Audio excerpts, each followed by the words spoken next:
Assalamualaikum warahmatullahi wabarakatuh. Perkenalkan, nama saya Nur Anissa, NIM 19011101 dari kelompok 1. Bismillahirrahmanirrahim. Assalamualaikum warahmatullahi wabarakatuh. Perkenalkan, nama saya Amal Ma'ruf, NIM 1901101440 dari kelompok 1. Terima kasih. Assalamualaikum warahmatullahi wabarakatuh. Perkenalkan, nama saya Ayu Astari, NIM 190110144035 dari kelompok 1. Cecurut merupakan hewan yang sering disamakan dengan hama tikus. Padahal secara morfologi dan juga taksonomi keduanya merupakan spesies yang berbeda. Cecurut termasuk ke dalam ordo Insectivora yang menjadikan serangga sebagai makanan utamanya. Cecurut adalah hewan yang soliter yang mudah beradaptasi dengan lingkungannya. Adapun cecurut memiliki hidung yang panjang, memiliki gigi yang kecil dan tajam untuk menembus kulit dari serangga. Memiliki rambut yang berwarna abu-abu hingga kecoklatan dengan tekstur menyerupai bulu drum, memiliki ekor yang pendek dan cenderung tebal. Hewan ini lebih banyak melakukan aktivitas di dataran atau terestrial, memiliki berat badan yang berkisaran antara 23 sampai 82 g pada betina dan 3,2 sampai 147 g pada jantan. Memiliki panjang tubuh dewasa antara 100 sampai 150 mm. Memiliki umur hidup antara 1 sampai 2 tahun, memiliki mata yang berukuran kecil dan penglihatannya kurang baik. Assalamualaikum warahmatullahi wabarakatuh. Di sini saya akan menjelaskan habitat curut. Curut pada umumnya ditemukan di lingkungan hutan, namun sering sekali ditemukan di area pemukiman penduduk. Curut umumnya membuat sarang dengan menumpuk barang seperti dedaunan atau material lainnya. Keberadaan curut di lingkungan pemukiman disebabkan banyaknya makanan utama seperti kecoa dan serangga lainnya. Curut menjadi predator alami dalam pengendalian hama serangga, khususnya kecoa. Populasi curut yang banyak di area pemukiman menjadi hewan pengganggu atau hama. Tingkat produksi yang cepat dan minimnya predator alami curut menjadikan populasinya yang tidak terkendali. Baik, di sini saya akan menjelaskan tentang curut.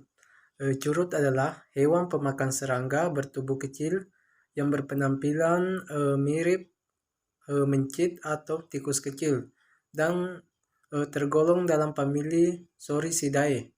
Salah satu anggotanya adalah curut rumah atau Suncus murinus L yang biasa dijumpai berlari di sudut dinding mencari mangsa.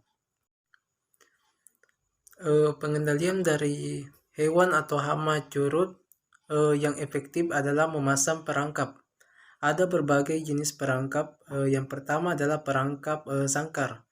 Perangkap sangkar berbentuk kurungan yang menggunakan pegas atau membuat curut yang masuk terjebak. Bahkan perangkap jenis ini bahkan sudah dimodifikasi sedemikian rupa dengan instalasi aliran listrik untuk sekalian membunuh curut. Jenis perangkap yang kedua itu juga sering digunakan adalah kertas perekat. Kertas perekat tergolong murah dan efektif dikarenakan dapat menangkap beberapa atau sekaligus dalam sekali penggunaan. Lem yang terdapat pada kertas perekat ini sangat kuat sehingga curut yang tertempel tidak akan lepas. Ada juga perangkap curut berbentuk jepitan. Curut yang terjepit dengan perangkap ini bahkan bisa langsung mati. Anda hanya perlu meletakkan umpan berupa makanan di atas jepitan tersebut. Jika curut sudah mulai mendekati umpan yang ada pada jepitan, jepitannya akan langsung menjepit curut tersebut. Mungkin itulah sedikit pengendalian yang saya jelaskan. Terima kasih.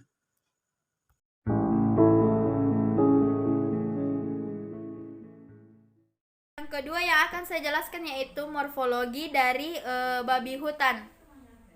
Babi hutan atau atau yang dikenal dengan sebutan celeng atau dalam bahasa Inggris disebut wilbur, diperkirakan merupakan nenek moyang babi liar yang menurunkan babi ternak. Babi hutan dapat hidup hampir di seluruh tipe hutan, namun pada umumnya dijumpai di tepi habitat hutan yang rapat dengan struktur tanah basah, misalnya tepi rawa atau di rawa-rawa yang hampir kering. Secara morfologi, satwa ini mempunyai rambut yang berwarna hitam, namun ada juga yang berwarna hitam kemerah-merahan. Pada masing-masing sudut mulutnya memiliki rambut yang lebih tebal, ekornya tidak berambut dan lurus. Pada babi hutan betina, bagian dadanya memiliki 5 pasang kelenjar susu. Babi hutan yang baru lahir memiliki kulit yang berwarna coklat gelap atau kehitaman dengan garis putih yang memanjang secara longitudinal di sepanjang tubuhnya. Gigi taring pada babi hutan tidak memiliki akar gigi dan tumbuh besar pada individu jantan. Pada gigi taring atas dan bawah dapat tumbuh melengkung keluar dan dapat berfungsi sebagai pertahanan terhadap predator maupun hewan lainnya.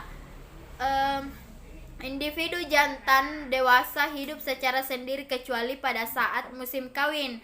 Satwa ini dapat bersifat agresif saat terkejut atau terancam, terutama pada betina dewasa bila sedang melindungi anaknya.